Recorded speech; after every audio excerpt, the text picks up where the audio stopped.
XEPJ, 1370 kHz, 10.000 watts de potencia, desde Avenida Niños Héroes 1555, sexto piso, Plaza Tolsa, en Guadalajara, Jalisco, México.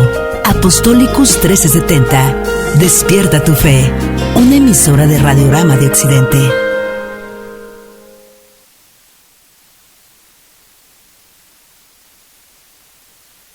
Busca, conoce, ama. Muy buenas tardes, les saluda con gusto Marisol Infante.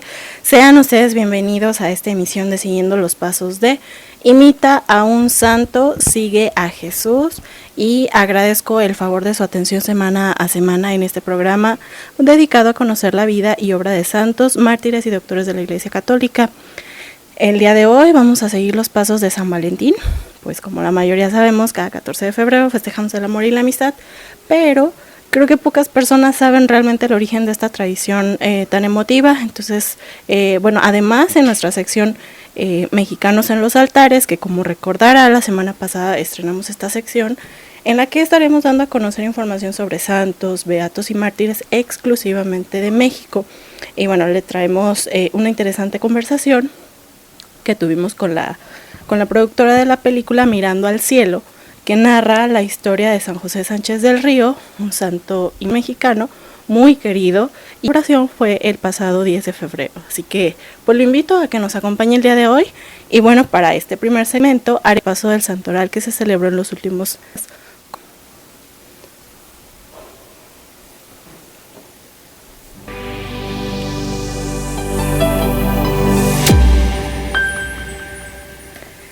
Bueno, en esta semana del 9 al 15 de febrero, el día 9, se celebró a Santa Apolonia, virgen y mártir de Alejandría en Egipto.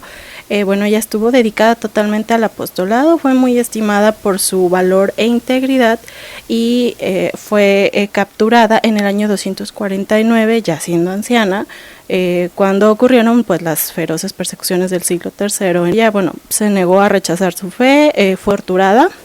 Cada semana se lo digo, pero es que cada que leo pues no deja de ser poco agradable. En el caso de cuando les narro o les platico cómo fueron torturados nuestros mártires, en este caso a Santa Apolonia le arrancaron los dientes con unas pinzas y pues fue quemada viva. Entonces es así como ella falleció tercero, y se celebra cada 9 de febrero a esta Santa Apolonia. El día 10 de febrero se celebra se le celebró a Santa Escolástica Virgen, hermana de San Benito. Escolástica era hermana gemela de San Benito, fue la primera monja benedictina, siempre humildemente dedicada a su hermano y fiel a la regla monástica, y tuvo una vida de oración, pobreza y caridad. Este mismo 10 de febrero se le celebró a los santos Sótico, Jacinto y Amancio, mártires en la Vía Lavicana. Junto a ellos muere también otro mártir, pero curiosamente ellos fue a los tres juntos durante las persecuciones de Diocleciano a finales del siglo III y principios del siglo IV.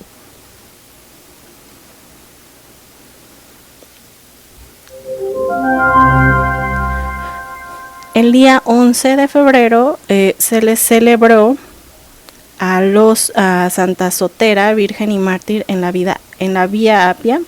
Ella fue una joven que provenía de familia noble, pero que tenía un espíritu muy humilde y se dedicó a realizar obras de caridad. Ella es arrestada en el año 304 durante las persecuciones desencadenadas por el emperador Diocleciano. Ella se negó, como muchos de los mártires que ya hemos ido repasando a lo largo de este programa, a rechazar o a renegar de su fe cristiana, y ella, muere decapitada. Este mismo 11 de febrero se le celebró también a San Gregorio II, Papa, y a San Pascual I, Papa.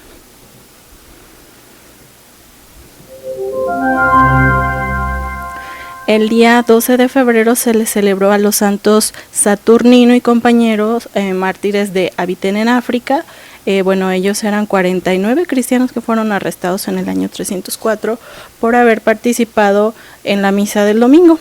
Ellos fueron torturados, no renegaron de su fe, Uno de ellos es interrogado sobre el por qué habían desobedecido y él respondió: no podemos vivir sin celebrar el Día del Señor. Entonces, pues bueno, a ellos se les celebra el día 12 de febrero. El día 13 de febrero se celebra a las santas Fusca y Maura. Bueno, ellas en tiempo de persecución del emperador Decio, estaba una jovencita de 21 años, natural de Ravenna, llamada Fusca, que bueno, ella estaba deseosa de abrazar el cristianismo. Habló de esta intención de convertirse al cristianismo con Maura, que era su nodriza, y bueno, pues Maura la anima y le propone que también ella se convertiría al cristianismo. Entonces buscan un sacerdote llamado Hermoloro, quien es el que les administra el sacramento del bautismo. Cuando el padre de Fusca, la jovencita, se entera de esta situación del bautismo, bueno, se molesta e intenta por diferentes medios devolver a su hija las prácticas de la idolatría que llevaban antes de esta conversión. Entonces, como ya no pudo doblegar la voluntad de su hija Fusca, la denuncia el propio padre al gobernador de ese entonces, que era Quintiliano, y Quintiliano es quien ordena detener a Fusca junto con su nodriza Maura. Y pues bueno, cuando ellas estaban a punto de ser ejecutadas, cuenta la tradición que quienes estaban ahí, los carceleros, ven a un ángel junto a Fusca, la jovencita, y pues al final ellos no se atreven a ejecutar las órdenes que le habían dado de ejecutarlas. Entonces, pues para ello, bueno, entonces fue necesario posteriormente que ambas acudieran a fuerza de obligarlas voluntariamente al tribunal para declarar que creían en Jesucristo. Ellas obviamente lo hicieron y por tanto fueron cruelmente flageladas y luego pues al final sí fueron asesinadas. Ese mismo 13 de febrero se celebra al beato Jordán de Sajonia, sacerdote dominico. Y bueno, el 14 de febrero se celebró a los santos Cirilo monje y Metodio obispo, patrones de Europa. Ellos, bueno, desde hace casi 40 años protegen a Europa, ya que contribuyeron a evangelizar desde hace más de 1000 años. A estos santos y hermanos, Cirilo y Metodio, se les debe la difusión del mensaje cristiano de modo muy especial en el este europeo, lo que indujo a Juan Pablo II a proclamarlos como compatronos del continente a ellos dos. El mismo 14 de febrero, hecho mención al inicio del programa, San Valentín, mártir en la Vía Flaminia, considerado el santo protector de los enamorados, de quien vamos a hablar un poquito más adelante. Y bueno, también el 14 de febrero se celebra a San Zenón, mártir en la Vía Apia. Y finalmente el día de hoy se celebra cada 15 de febrero a San Onésimo, discípulo de San Pablo. Él fue esclavo en Colosas después de haber robado a su patrón Filemón. Se convierte en discípulo de San Pablo y huye a Roma. Allí conoce, como les mencionó, a Pablo. Cuando él estaba prisionero, fue uno de los que Pablo convirtió y lo envió de vuelta con Filemón, pidiéndole que lo acogiera, y que ya no como un esclavo, sino como un hermano. Entonces, posteriormente, Onésimo evangelizó el territorio asiático. El mismo día de hoy se celebra a los santos Faustino y Jovita, mártires. Ellos, bueno, eran caballeros descendientes de una familia pagana de Brescia. Se convirtieron al cristianismo gracias al obispo Apolonio, que nombró presbítero a Faustino y diácono a Jovita. Ellos fueron decapitados durante la persecución del emperador Adriano entre el año 120 y el 134, y pues bueno, a ellos se les representa con la espada y la palma del martirio. Entonces, bueno, así el repaso del santoral de esta semana. Es momento de ir al primer corte comercial. Continúe con nosotros, que al volver seguiremos los pasos de San Valentín. Regresamos. Comunícate con nosotros. Llámanos al 33 31 22 41 26 y 33 31 22 45 77. Apostolicus. Busca, conoce, ama. Síguenos en Instagram como Apostolicus. Conoce, ama. Y bueno, ya estamos de vuelta del corte comercial. Amables radioescuchas, les recordamos que pueden encontrar información interesante sobre la programación, otros contenidos y la transmisión diaria de la Santa Eucaristía en las redes sociales de Apostolicus 1370. Y bien, vamos entonces a comenzar con la historia de San Valentín. Bueno, como ya sabemos todos, se le celebra cada 14 de febrero y bueno, muchos piensan que este día se celebra desde hace poco y que surgió por un tema comercial, por un tema de consumismo.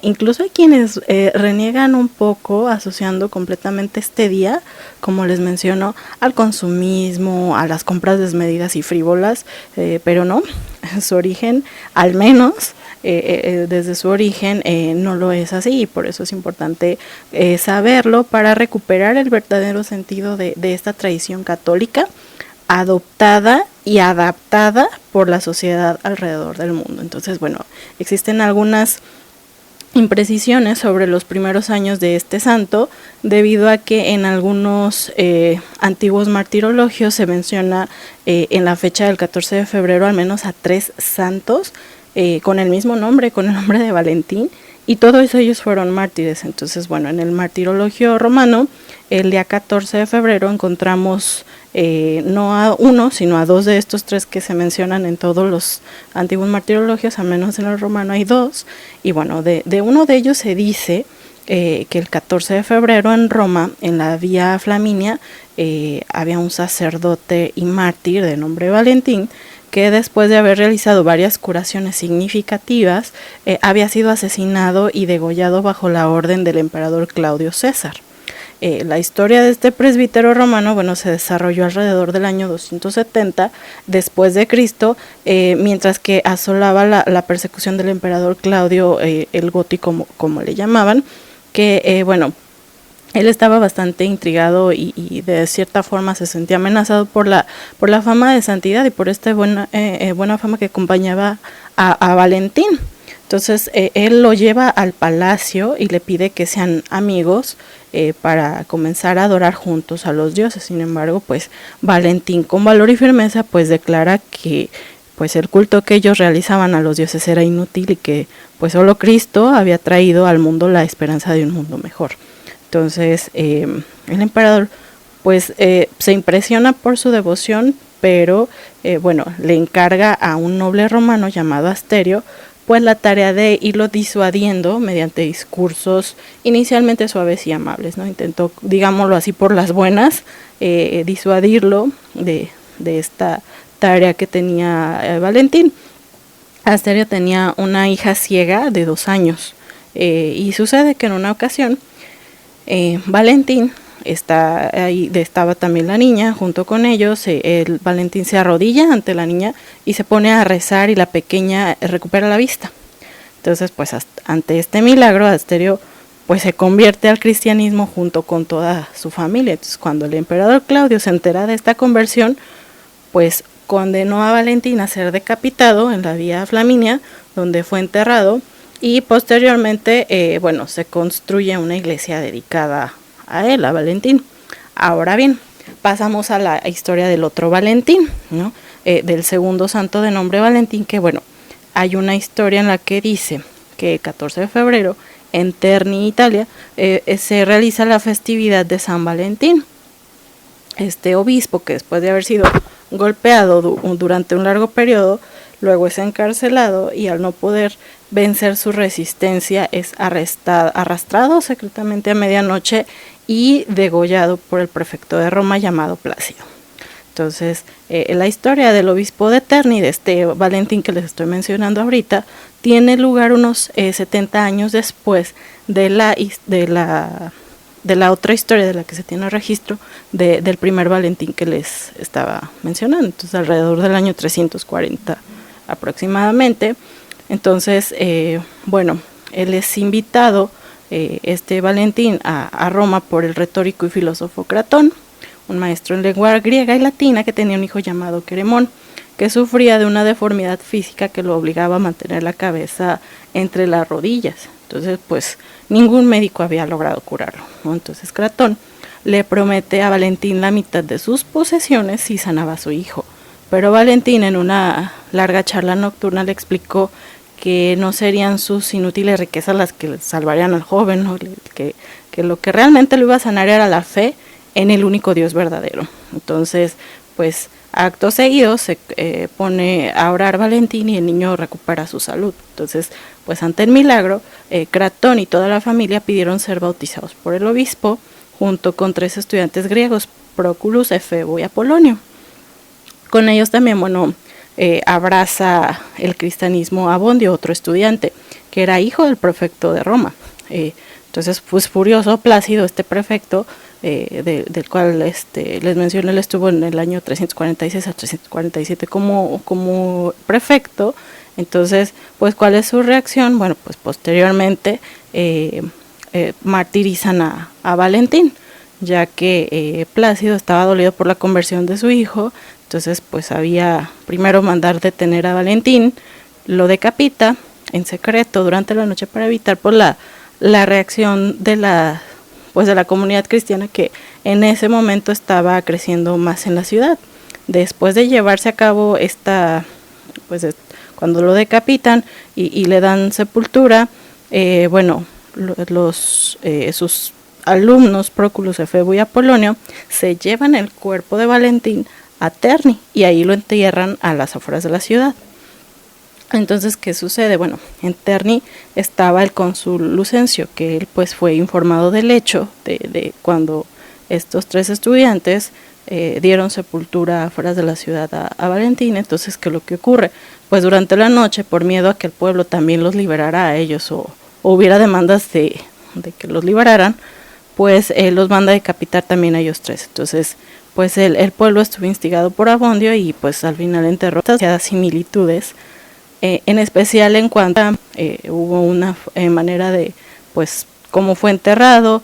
También se unen ahí estas 2 historias del Valentín romano y del Valentín terniano. Entonces, digamos que son demasiadas como para no sospechar o no pensar que se trata al final del mismo mártir, que pues en ambos casos se cuenta pues un valiente testimonio de fe por parte de estos 2 Valentines. Ocurre una curación milagrosa que causa conversiones de familias completas, hay un martirio, hay decapitación del santo. Entonces realmente es cuando ya se tiene un registro en la Edad Media por parte de los monjes benedictinos que custodiaban la Basílica de Terni, que es cuando se logran unir ambas historias y se tienen más pruebas de que se trataba del mismo Valentín. Y pues bueno, al final era este Valentín de Terni, porque ellos estaban custodiando la basílica justamente aquí. Entonces, como se comienza a dar difusión al culto de San Valentín en los monasterios en Francia e Inglaterra, donde fue novios. Basado esto en un antiguo escrito, Chaucer, quien contaba cómo en el día de San Valentín los pajaritos comenzaban sus danzas de amor, ¿no? Entonces, a mediados de febrero, de hecho, es que la naturaleza comienza a despertar de la hibernación del invierno, por lo que San Valentín se convirtió en el santo que anunciaba la inminente primavera. Y pues no por casualidad a veces se le representa con un sol en la mano, si nosotros vamos a las imágenes. Ahora también, otro dato que se tiene de San Valentín es que él regalaba ramos de flores de jardín a las parejas de jóvenes. Entonces, de ahí viene la tradición de obsequiar flores u otros detalles a los enamorados o a las parejas en la actualidad. Entonces, es de ahí el origen de esta tradición. Y bueno, San Valentín tiene o es patrono, curiosamente, de las enfermedades o contra la epilepsia y los desmayos, y también de la juventud, y también se le considera patrono si se busca tener una buena boda. Entonces, para que pues de ahora en adelante no tengamos ya el conocimiento del por qué se obsequian o por qué se tienen detalles con la pareja, o incluso bueno, ya ahora se extiende como un tema de amistad también, pero pues entender y saber que viene de una tradición católica. Entonces, bueno, ahora pasaríamos a nuestra sección, que si usted recuerda la semana pasada estrenamos Mexicanos en los altares.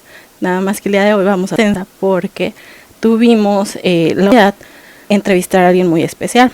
En este caso, bueno, nuestra cápsula o nuestra sección va a tratar sobre San José Sánchez del Río. Entonces acudimos con la productora de la película Mirando al Cielo. No sé si usted ya ha escuchado hablar de ella, si no, hoy se va a enterar y hoy va a ver que le van a dar ganas de buscarla y ver esta película, ya que es un filme que recrea la historia de este jovencito mexicano que murió como mártir y que además ya es un santo. Entonces, pues bueno, antes de pasar a la entrevista sobre la vida de este santo, que José Sánchez del Río, o en su momento José Sánchez del Río, nació el 28 de marzo de 1903 en Zaguayo, Michoacán. Al decretarse la suspensión del culto público, pues José tenía 13 años de edad. Tenía un hermano de nombre Miguel que decidió defender la causa de su iglesia. José, bueno, viendo el valor de su hermano, pidió permiso a sus padres para alistarse como soldado. Su madre trató de disuadirlo, ¿no? Pues era muy pequeño, ¿no? Pero él le dijo: mamá, nunca había sido tan fácil ganarse el cielo como ahora. Y le pidió que escribiera primero al jefe de los cristeros de Michoacán para ver si lo admitía. José escribió al jefe cristero y la respuesta fue negativa.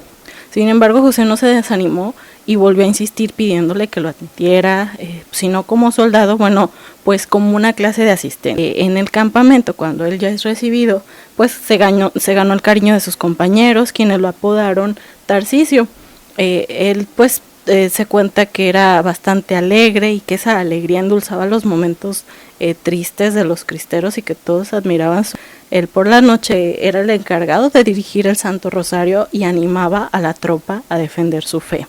El 5 de febrero de 1928 tuvo lugar un combate cerca de Cotija, en el que, bueno, el caballo del general cayó muerto en balazo. José bajó de su montura y le dijo: mi general, aquí está mi caballo, sálvese usted, aunque a mí me maten, yo no hago falta y usted sí. Y le entrega el caballo. Entonces, en combate, José fue hecho prisionero y llevado ante el general Callista, quien pues le reprendió por combatir contra el gobierno, y al ver pues su decisión arrojó, le dijo: eres un valiente muchacho, vente con nosotros y te irá mejor que con esos cristeros. Pero pues claro que la respuesta de José pues fue la contraria, no dijo: jamás, primero muerto, yo no quiero unirme con los enemigos de Cristo Rey, yo soy su enemigo, fusíleme. Entonces el general lo manda a encerrar en la cárcel de Cotija, en un calabozo oscuro, pues imagínense, ¿no?, las condiciones, ¿no? Entonces José pide papel y tinta para poder escribir una carta a su madre en la que le decía el día 6 de febrero, ¿no? Mi querida mamá, fui hecho prisionero en combate este día. Creo que voy a morir, pero no importa, mamá. Resígnate a la voluntad de Dios. No te preocupes por mi muerte. Haz la voluntad de Dios, ten valor y mándame la bendición juntamente con la de mi padre. Entonces, pues, imagínese un niño de 13 años escribir eso, ¿no? Entonces, bueno, a continuación, pues voy a hacer una narración de los hechos que siguieron el día 10 de febrero. La verdad es que, como le he dicho, muchas veces no son nada agradables de relatar, forman parte importante de la historia de este santo, y pues al final son hechos que ocurrieron y pues hay que mencionarlos como fueron. Entonces, el 10 de febrero de 1928, como a las 6 de la tarde, lo sacan del templo donde estaba él encerrado, lo llevaron al cuartel del refugio. A las 11 de la noche pues llega la hora suprema, ¿no? Le desollaron los pies con un cuchillo, lo sacaron del mesón y lo hicieron así caminar, pues a golpes, además, hasta el cementerio. Entonces los soldados querían hacerlo apostatar a fuerza después de la crueldad de todo lo que le estaban haciendo a este jovencito, pero no lo lograron. La verdad es que Dios le dio la fortaleza para caminar, y además, a pesar de que lo iban golpeando y que le habían quitado la piel de los pies, bueno, él iba gritando: vivas a Cristo Rey y a Santa María de Guadalupe. Ya en el panteón preguntó cuál era su sepultura, y con un, digamos, rasgo admirable de heroísmo, pues él se pone de pie y trata bueno, les dice a quienes iban ahí con él, además, porque lo empezaron a apuñalar, ¿no? Y a cada puñalada que le daban, él decía: viva Cristo Rey, viva la Virgen de Guadalupe. Y pues en medio de todo este tormento, el capitán jefe de la escolta le pregunta, ya no tanto por compasión, sino era la propia crueldad o la burla, digamos, que le mandaba decir a sus padres, ¿no? Todo lo que le decían a José, y él decía que iba a ver a sus papás en el cielo y seguía vitoreando a Cristo, ¿no? Entonces, bueno, al final el jovencito recibe un disparo en la cabeza por parte del capitán, cae en esa tumba en la que estaban al frente y pues bueno, bañado en sangre y pues fallece, ¿no? Él sin ataúd, directamente lo entierran con las paladas de tierra y queda su cuerpo al final sepultado. Años después, sus restos son inhumados en catacumbas del templo expiatorio del Sagrado Corazón de Jesús.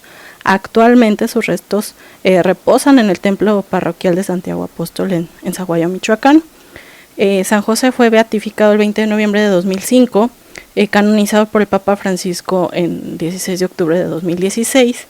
Y bueno, algunos datos importantes que podemos repasar rápido sobre la vida de este santo que se recuerda con tanto cariño es, bueno, en primer lugar, él pidió a Dios la gracia de morir malado, también bajo el régimen del presidente José pide a Dios la gracia de poder morir como Anacleto González en defensa de la fe católica, y así fue. Otro dato, bueno, él siempre vivió su fe sin temor al peligro.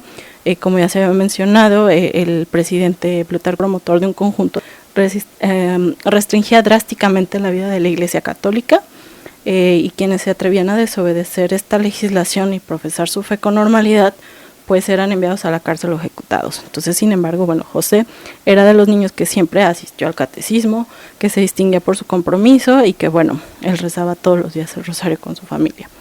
Otro dato es que el lugar donde fue bautizado al final se convirtió en su prisión. Cuando fue capturado el día 7 de febrero, él fue encerrado en el baptisterio de esta iglesia Santiago Apóstol en Zaguayo. El templo se había convertido en una cárcel improvisada, también una especie de caballeriza de las tropas, y bueno, entonces ahí es justo donde él había recibido el sacramento del bautismo y luego pues vino a hacer su prisión cuando fue capturado. Otro dato es, bueno, la iglesia, decía él, es para rezar, no un gallinero, ya que en su momento que la iglesia donde como lugar de entrenamiento para los gallos se pelea del gobernador, entonces que su reacción de Joselito, o como se le nombra a veces con cariño, fue matando a los gallos y sin miedo a las amenazas de muerte, pues al final pues que tenía que perder, él ya estaba más que hecho a la idea de que así iba a morir defendiendo la fe cristiana, y le dijo al carcelero, la casa de Dios es para rezar, no para usarla como un establo de animales. Y bueno, finalmente una que también es bastante triste, ¿no? El tema de que su padrino de primera comunión mandó a asesinarlo. El padrino de primera comunión de Joselito fue un hombre llamado Rafael Picasso Sánchez. Bueno, él tenía un vínculo parental con su familia de Sánchez del Río y era cercano de la familia. Lamentablemente él estuvo enceguecido por los principios ideológicos del presidente Calle, tenía un odio profundo hacia la iglesia y él fue el responsable de que encerraran a Joselito, a este santo, no que fuera asesinado. Además, bueno, se le considera el autor intelectual del martirio del pequeño santo, entonces imagínense, ¿no? Bueno, Picasso había pedido a la familia 5,000 pesos de oro por la liberación del jovencito cristero. Su padre, el papá de José, reunió el dinero, pero José le dijo y le rogó que no accediera al chantaje porque él ya había ofrecido su vida a Dios y su fe además no estaba a la venta. Entonces, bueno, está así la historia. Vamos a ir a un breve corte comercial. Continúe con nosotros. Apostolicus busca, conoce, ama. Ingresa a nuestro sitio web www.apostolicus.com. Programas, horarios, oraciones, noticias, cursos. Apostolicus 1370. Busca, conoce, ama. Muy buenas tardes. Me gustaría presentarles a una invitada especial el día de hoy para esta cápsula.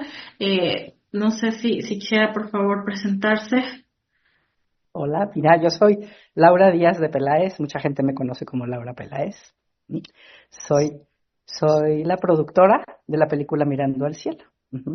Yo soy la productora y mi esposo él es el escritor y el director. Entonces somos un matrimonio que trabajamos juntos Fíjate que una vez cuando hice mi primera película con mi esposo, invité a una productora a que pues me pusiera al tanto de cosas que yo sentía que no sabía yo bien cómo hacer. Y entonces ahí estuvimos juntándonos varios días y me dijo, si tu matrimonio sobrevive esta película, vas a ser mi heroína. Entonces ya sé que ya tengo una fan, porque aquí seguimos dándole y queriendo llevar mensajes positivos al mundo. Claro que sí, bueno, justamente de eso trata el programa. Y bueno, pues para comenzar, ya nos mencionaba usted que tuvieron la filmación de esta película, Mirando al Cielo. Y bueno, me gustaría que por favor nos compartiera un poco más acerca de este proyecto cinematográfico. ¿Por qué ese nombre? ¿Cuándo se filmó? ¿Cuándo salió en cines, por ejemplo? Sí, mira, pues la película se basa en la vida de San José Sánchez del Río, ¿m? Que no sé si lo conocen un poco todos los que están escuchándonos, pero es la vida de este muchachito, este es un joven que se va a la guerra de los cristeros a los 13 años, un poco a regañadientes de sus papás que no entendían que quisiera irse a tan temprana edad, que le decían más vas a estorbar que ayudar, pero él dijo, todo aquel que quiere ayudar no estorba. Y, y pues se fue con los cristeros, con el argumento a sus papás de que nunca como ahora había sido tan fácil ganarse el cielo, ¿no? Entonces, de hecho es la frase que está en su imagen cuando lo canonizan, que fue canonizado en el 2016 por el Papa Francisco en Roma, y esa es su frase, como quien dice fuerte, de que nunca había sido tan fácil ganarse el cielo como ahora, ¿no? Y que uno analiza esa frase y pues no estuvo fácil, ¿no? Pero para él era un camino directo del lugar al que él quería llegar. Entonces, pues decidimos hacer esta película basada en la vida de José Sánchez del Río. Y como comenté, mi esposo él es el escritor, el director, que él escribió el guión de la película y el libro, que, que por qué mirando al cielo, ¿no? Pues porque era el objetivo de José, ¿no? José su ideal era llegar al cielo. Entonces, por eso el nombre de Mirando al cielo, porque ojalá que todos tuviéramos ese objetivo, ¿no? Que toda la gente volteara un poquito para arriba, para mirar al cielo y pues viviríamos en un mundo mucho mejor y más positivo si todos tuviéramos esa mirada, ¿no? Por eso el nombre de Mirando al cielo. Ujú. ¿Y cuándo se filmó? Porque me decía, bueno, se canonizó en 2016. ¿Ustedes tenían el proyecto antes o después? Que nos Sí, puedan de platicar. hecho ya lo teníamos desde antes, sí teníamos el proyecto. Fíjate que estábamos revisando documentos en casa y, y el primer registro que tenemos de Mirando al cielo es en el 2008. En el 2008 fue el primer guión de Mirando al cielo. Ujú. Y luego vino la película de Cristiada, en la que sale José, que nosotros de hecho estuvimos con el productor hablando de José Sánchez del Río, y incluyeron a José en la Cristiada. Entonces pensamos que no era el momento de sacar la película tan cerca de la Cristiada. Y bueno, aparte se nos atravesó la Virgen en ese momento. Y ella dijo, yo voy primero. Hicimos un docudrama que se llama 1531, la historia que aún no termina, sobre el acontecimiento guadalupano. Entonces estuvimos abocados en la Virgen de Guadalupe. Ella dijo, yo voy primero, luego ya viene José. Ajá. Y entonces, pues sí, estuvimos muy metidos en la investigación y en la producción de este docudrama, ¿no? Y ya en el 2016 fuimos a la canonización de José y retomamos. De hecho, después del guión, Toño, cuando vimos que se iba a posponer la película, escribió el libro, porque el formato de un guión a un libro, pues es muy diferente, ¿no?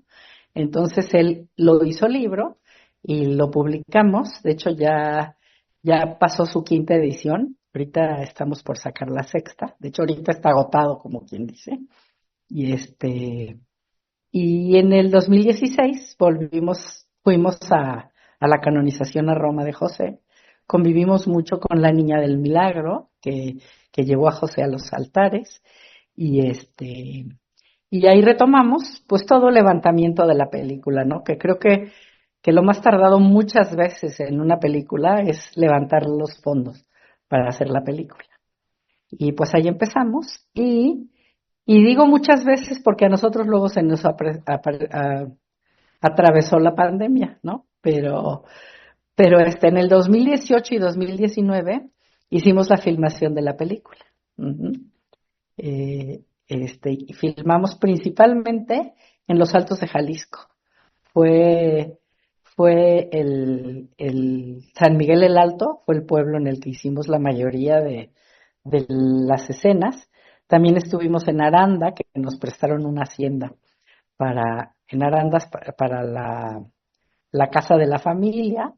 Y luego hicimos algunas escenas en Guadalajara y en Aguascalientes, porque sale un tren y fuimos al Museo del Ferrocarril en Aguascalientes y ahí también nos apoyaron mucho para la filmación de esto, ¿no? Entonces terminamos la filmación en 2019, pero luego se nos atravesó la pandemia y pues en realidad la estrenamos hasta el 2023, ¿no? Entonces, a pesar de que en el 2023 que estrenamos la película y que el chico que hizo de José ya tenía 18 años, ya estaba en la universidad, cuando filmó la película tenía la misma edad de José, ¿no? Entonces, pues fue muy bonito porque fue el chico que hizo Las veces de José, que se llama Julián Fidalgo. Él había ganado un premio de revelación infantil cuando hizo una película de niño. Entonces, nosotros estábamos buscando el actor para José y cuando dimos con él, pues nos gustó mucho porque era muy fresco y además él fue muy chistoso porque unas semanas antes de que nosotros le mandáramos el guión, le habían contado la historia de José en el colegio. Entonces, para él fue muy significativo que estuviera relacionado con algo que acababa de conocer, ¿no? Y la ventaja que tuvimos es que, pues en este trabajo, filmar una película, pues te tienes que ir de donde estás, porque pues se filma en locación, y él es de la Ciudad de México, y nosotros filmamos en Jalisco, entonces, pues faltó mucho al colegio, gracias a que el colegio era de monjitas, y querían a José Sánchez del Río, no tuvo él problemas en sus faltas, entonces, fue una gran experiencia haber convivido con los niños que trabajaron con nosotros. Este, la verdad y las mamás, porque a esa edad los niños no pueden viajar solos, tienen que estar con su tutor. Entonces, las mamás de los tres niños fueron también una bendición en la producción. Ujú. Sí, yo creo que además son experiencias que los marcan tanto a quienes están en el staff, ustedes en producción, como a quienes forman parte del reparto, ¿no? Y entonces esto que nos platica, pues que además parece providencial, ¿no? El cómo se Sí, facilitaron las cosas para el jovencito y luego cómo se acomodó también lo que nos platicaba del primero, el proyecto de la Virgen de Guadalupe y ahora el de San José Sánchez del sí. Río. Entonces, bueno, pues ya más o menos nos estaba platicando justo de las siguientes cuestiones que me gustaría preguntarle, pero ya nos adelantó, pues era eso, ¿no? El tiempo que le había tomado la realización del filme y en cuanto al reparto también cómo había sido, ya nos platicó. ¿Cuánto dura la película Mira, bueno, la película en el cine como tal? dura casi 2 horas. La película dura 2 horas. Ujú. Y la estrenamos, cosas de la vida, la estrenamos primero en Estados Unidos, luego en México y luego en España. Y luego en Hong Kong. Increíble, pero pues así llegó, ¿no? En, Como ustedes saben, no es fácil meter películas católicas y religiosas en los cines, ¿no? Se, se hacen mucho del rogar y luego nos dejan muy poco tiempo. Y entonces, pues sí estamos contentos porque nosotros sí logramos. Normalmente las películas entran solo en una cadena de cines, ¿no? Que es como que se ha abierto mucho a películas religiosas. Se ha abierto mucho, con muchas restricciones de horarios y de días y de todo esto, ¿no? Pero nosotros logramos que entrar a las dos salas importantes de México. Entonces sí fue una bendición porque sí tuvimos más alcance en muchos lugares, ¿no? Entonces, y tuvimos muy bonita reacción, pero en lo que nos daban fecha en México, que se alargaba y se alargaba, hay una empresa en Estados Unidos que hace funciones especiales. Entonces, estrenamos primero en Estados Unidos en 700 cines, un día, una hora, en todo Estados Unidos, desde Nueva York hasta California, en todo Estados Unidos, este, el 18 de abril a las 7 de la noche, ¿no? Entonces estábamos allá viendo cómo iba abriendo Nueva York y cómo iba abriendo en Texas y cómo iba abriendo en todos lados. Nosotros la vimos en California, entonces fue muy emocionante. Además, al cine en el que fuimos nosotros sobrevendido, ya no cabía la gente, entonces, pues una experiencia preciosa, porque además allá, como es toda una planeación el estreno, tuvimos que hacer un mensaje, Antonio, mi esposo y yo, dando la bienvenida al cine, que lo pasaron en los 700 cines, ¿no? Entonces, en el cine que estábamos nosotros, aunque íbamos de incógnitos, pues a la hora que salimos la gente nos preguntaba y esposa estaba muy contenta, ¿no? De que habíamos estado ahí en el cine con ellos. Entonces primero estrenamos en Estados Unidos y luego ya el 10 de mayo nos dieron fecha para estrenar en México. Entonces estrenamos en todo México y luego nos fuimos a España en septiembre, que también tuvimos un, no eran tantos cines, pero también que nos hayan abierto España fue algo maravilloso. Y luego, para nuestra sorpresa, nos habló un padre que, que en Hong Kong la querían ver, que si podían ponerle subtítulos y pasarla ya. Entonces, pues fue algo maravilloso para nosotros el que quisieran verla en Hong Kong. Entonces, ya la tenemos subtitulada en chino, ¿no? Entonces, pues estamos muy contentos de que José, sea conocido en tantos lugares. Nunca nos imaginamos el alcance que tenía un santo mexicano, jovencito, y que sea conocido en tantos lugares del mundo, ¿no? Que pues nos llena mucho de orgullo que, pues que sea un testimonio, sobre todo para los jóvenes. Muy bien, ¿y quién propuso el proyecto? Pues el proyecto es de Antonio, mi esposo, que conoció la vida de José cuando se las platicaron en el colegio a nuestros hijos. Entonces, cuando conoció la historia de José, dice, es que tiene todos los elementos para una gran historia, porque es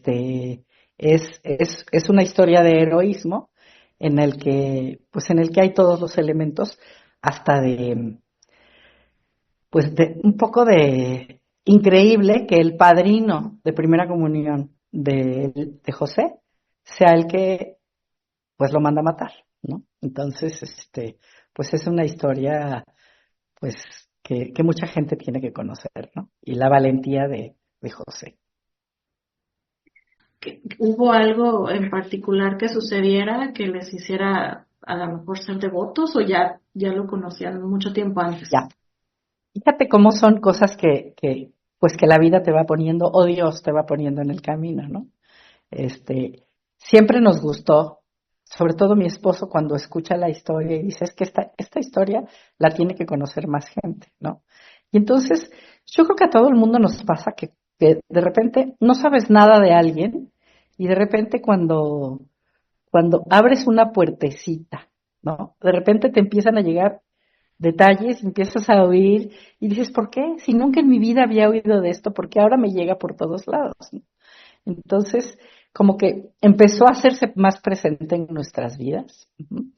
Cuando Toño decide que va a empezar la investigación y que, y que empezamos, que si vamos a Zaguayo, que si vamos con esta gente que lo conocía, que apenas empezábamos con el proyecto, nuestro maestro de Biblia, dice, ¿saben qué? Yo tengo aquí una reliquia de José y quiero que la tengan ustedes mientras Toño está pensando en este proyecto. Entonces, apenas eran los inicios del proyecto cuando ya tenía Toño en su escritorio una reliquia de José. Entonces, pues eso nos marcó mucho, ¿no? Era prestada la reliquia y nos dijo, se las presto mientras Toño está investigando y escribiendo. Pero entonces se llegó el día de mi cumpleaños. Y entonces me habla y me dice, ¿sabes qué? Ya es tuya.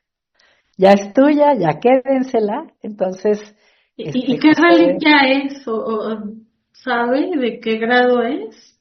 de primer grado. Es una reliquia de primer grado, es un pedacito de hueso de cuando él era beato apenas. ¿Mm? Ah, De hecho, nos la dieron cuando él era beato. Entonces, pues la verdad es que él nos acompaña a todos lados donde vamos, ¿no? Tenemos ya su cajita, su lugar en donde está, y y a donde vamos, ahorita que estamos en Cuernavaca, por ejemplo, viene con nosotros. El año pasado que fuimos al estreno de la película, fue muy chistoso porque eh, íbamos en el avión y justo el asiento de junto de nosotros, y todo el avión estaba lleno, y de esos asientos de tres, nosotros íbamos nosotros dos solos, ¿no? Y entonces le digo a mi marido, mira qué suerte. Y dice, no, no es suerte, es que aquí viene José y este es su lugar.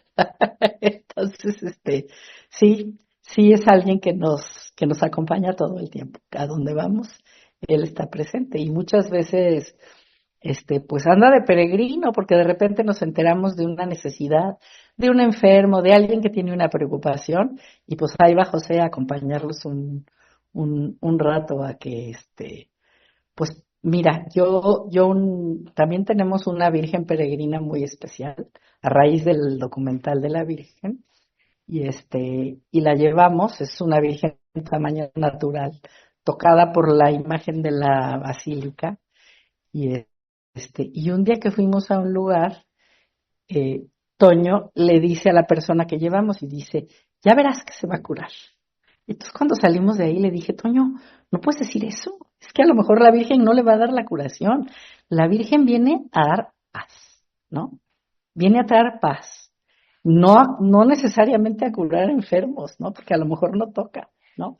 Y es lo que pasa muchas veces con José también, ¿no? Que muchas veces va y acompaña, ¿no? No necesariamente cura o resuelve cosas o creo que al igual que la Virgen, ¿no? Bueno, que la Virgen es la Virgen, pero siempre nosotros lo que buscamos es que pues que es un santito muy maravilloso y que lleva muchas veces paz y testimonio, ¿no? A mucha gente de cómo enfrentar los momentos difíciles. sí, pues al final, digamos, el santo o la Virgen propiamente, pues lo que hacen es interceder por nosotros, ¿no? Intercede. Ya uno, ya ve, luego hace uno su cartita, no pide y pide y pues ya Dios dispondrá Dios lo que dispone. sea conveniente Sí, para nuestra santidad, justamente, sí, pero sí, pues sí, sí. bastante Fíjate impresionante. que durante la producción, que estuvimos ahí, como te dije, en San Miguel el Alto y en Arandas, siempre llevamos una Virgen peregrina, una Virgen de Guadalupe que nos acompañaba. Y siempre estaba en el set. Siempre estaba la reliquia, pero la reliquia muchas veces andaba conmigo esa no la podía dejar ahí en cualquier lado, ¿no?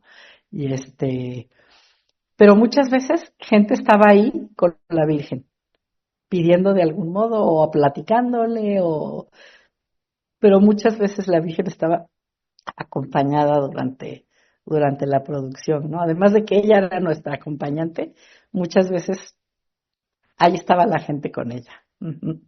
Sí, No se entonces, quedaba solita. sí, sí, sí, sí.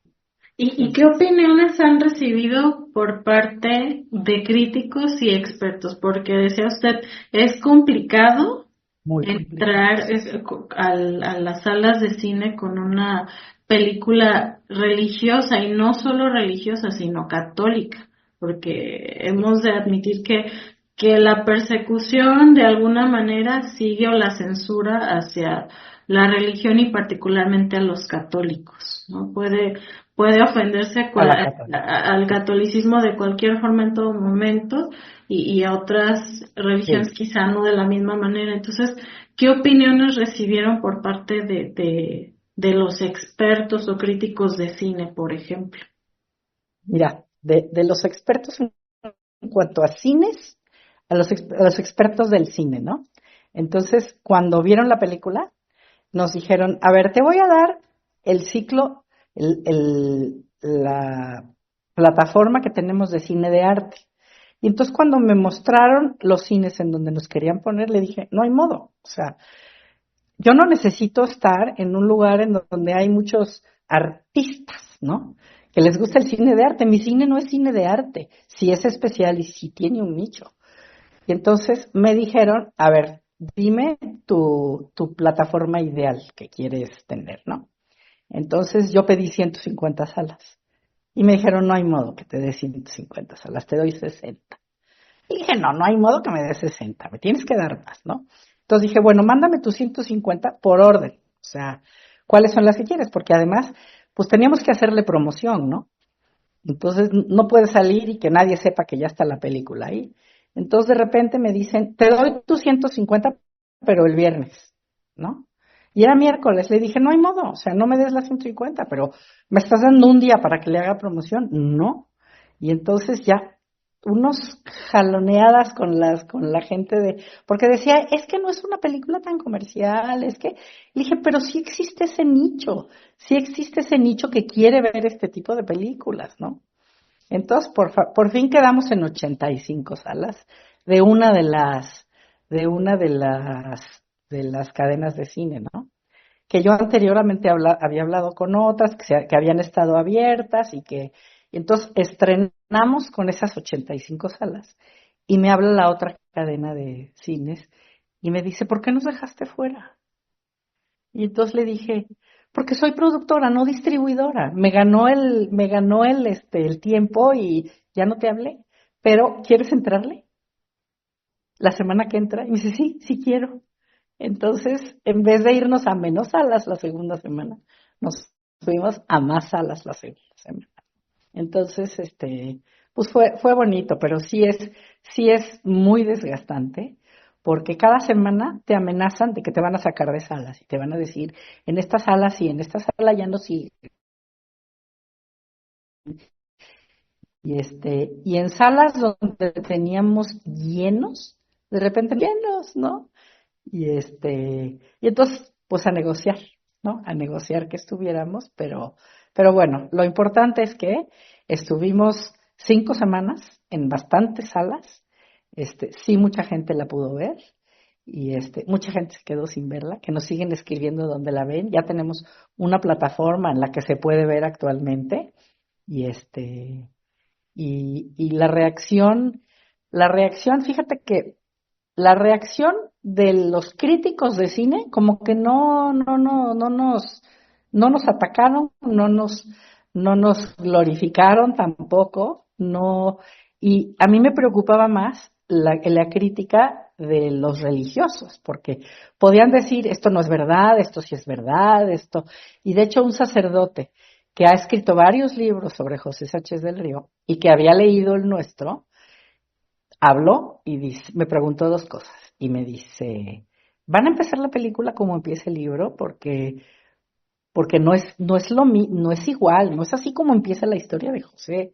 Y le dije, a ver, padre, es una concesión cinematográfica de cómo empieza la película, pero nada de lo que sale en la película está fuera de la realidad. Me dijo, no, tienes toda la razón. Te compro lo de que es una concesión cinematográfica, ¿no? Y y él fue a la premier y salió feliz de haber de la película. Y la otra cosa que me preguntó tanto él como gente de Saguayo fue, ¿vas a filmar algo en Saguayo? Y entonces yo al padre le dije, a ver, padre, usted dígame si en Saguayo hay una calle en donde parezca 1927, ¿no? Y me dice, no vas a filmar nada en Saguayo. Y otra amiga que es de Saguayo me dijo, Laura, la parroquia, el bautisterio en donde estuvo José preso. Y le dije, a ver, es puro mármol y cantera. Este, eso no es lo que vivió José, ¿no? Entonces, Está pues, muy bonito, yo he tenido la fortuna de ir, pero sí, bien, tiene está muy bonito, pero no es 1927, ¿no? correcto. De hecho, fue de las cosas que más trabajo nos costó, conseguir una iglesia. Entonces fui a hablar con el cardenal de Guadalajara y le dije, no me prestan ninguna iglesia, no me prestan ninguna iglesia para, y dice, y ni te la van a prestar. ¿Cómo te van a prestar una iglesia para que la vuelvas y que metas un caballo y que metas a los gallos? Y si te prestan una, por favor me avisas para regañarlos, ¿no? Entonces, logramos una capillita que no sabes cómo nos apoyaron en la providencia. Fue una bendición, cómo nos ayudaron, nos consiguieron los caballos, los gallos, nos dejaron hacer lo que quisiera con su capilla, fue también una maravilla. O sea, cómo te van pasando cosas durante la producción que dices, Dios me lo mandó, porque no hay otro modo de que hubiera salido, ¿no? Así en la capilla, que fue una maravilla, en San Miguel el Alto, de repente llegaba la gente con una bandera que había sido de su abuelo que había sido cristero, y con los rifles. Nosotros llevábamos rifles de fibra de vidrio para las escenas, y gente salió con rifles de veras de la época de los cristeros, porque el abuelo, el tío, el no sé qué, los binoculares, o sea, todo el mundo tenía cosas que ofrecer para apoyar en la producción. Entonces, sí fue una experiencia maravillosa el haber hecho, y bueno, y el promover a José y que a la gente le toque la película, porque es lo que nosotros queríamos, ¿no? Que es una película, se dice de ficción, o sea, no es documental, es película, y tiene muchas escenas que te tocan, que te llegan. Yo hay varias escenas que me encantan, y una que no tiene que ver con José como quien dice. Pero digo, es la familia de José cuando los dos hermanos mayores se van, que José los está viendo desde la ventana. Es a mí una escena cuando se despide de los papás que me conmueve cada vez que la veo, a pesar de que la he visto más de 100 veces, ¿no? Igual, la ida de José es preciosa cuando se va. Y no digamos de cuando ya llevan a José a morir, la escena con su mamá es es fuera de serie, que quien no se conmueve en esa escena, digo, no creo que alguien no se conmueve en esa escena. Y aparte de lo que ves en la pantalla, ese día de la escena fue particularmente especial, porque cuando graba uno de noche las películas, se supone que en el día descansas, ¿no? Entonces se supone que ese día el niño tenía que haber descansado. Pero bueno, ¿quién despierta y dice vete a dormir otra vez o vete a descansar en la tarde porque en la noche vas a trabajar, ¿no? Entonces, ya a la hora que empezamos esa última escena, ya era la 1 de la mañana, y además de repente empezaba a llover. Entonces, pues por la continuidad de la película no podías hacer un pedacito lloviendo y otro pedacito ya no, ¿no? Entonces empezaba la lluvia y teníamos que esperar, refugiarnos bajo techo, dejaba de llover y otra vez volver a empezar la escena. Entonces el niño estaba agotado, agotado. Cuando decía corte el director, llegábamos y lo tapábamos con una manta porque estaba muerto de frío. Y ya la última parte de esa escena, Toño se acerca a la mamá, a la actriz que iba a ser la mamá, y le dijo, es una sola toma. Julián ya no da, o sea, está agotado, así es que échale todo porque es una sola toma, ¿no? No, bueno, ya me dirás.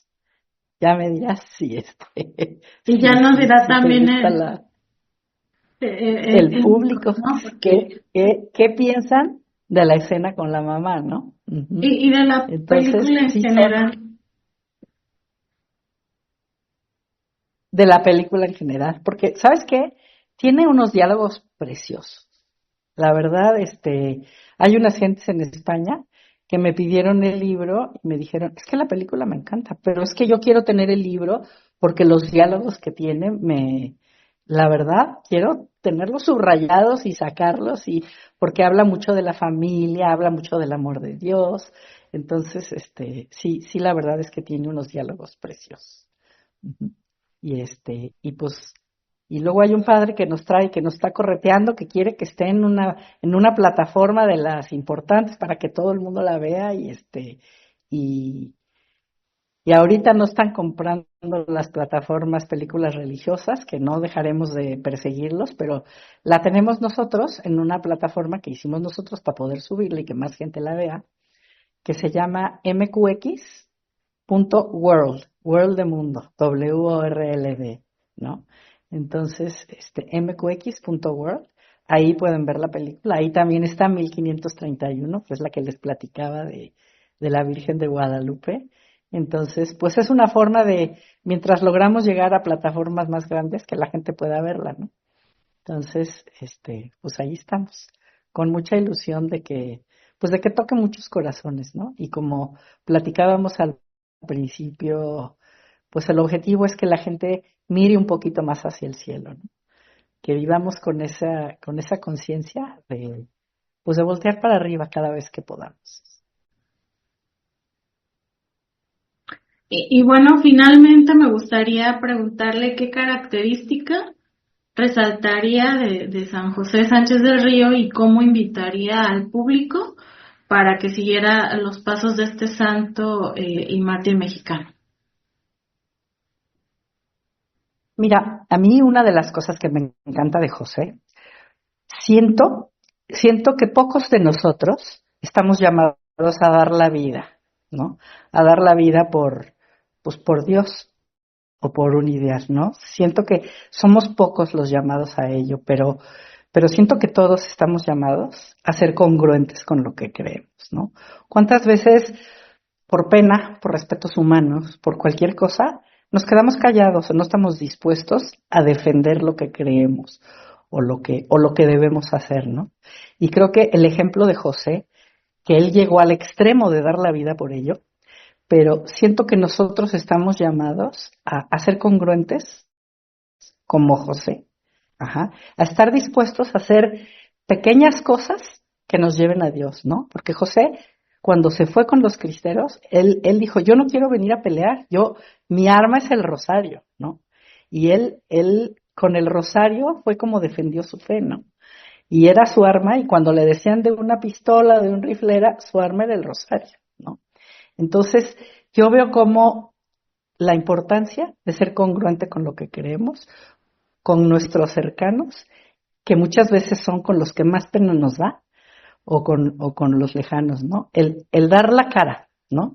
Yo siento que el dar la cara por lo que creemos es a lo que estamos llamados, ¿no? Y de lo que José, un jovencito, que estuvo dispuesto hasta el final por ser congruente con lo que creía, ¿no? Entonces creo que todos estamos llamados pues a defender lo que creemos.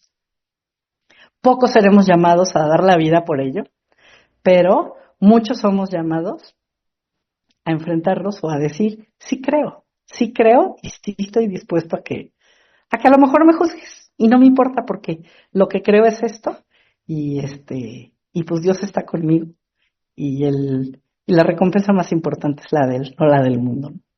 Entonces yo los invito a ser fieles y a siempre estar dispuestos a defender en lo que creemos, como José. Muchísimas gracias.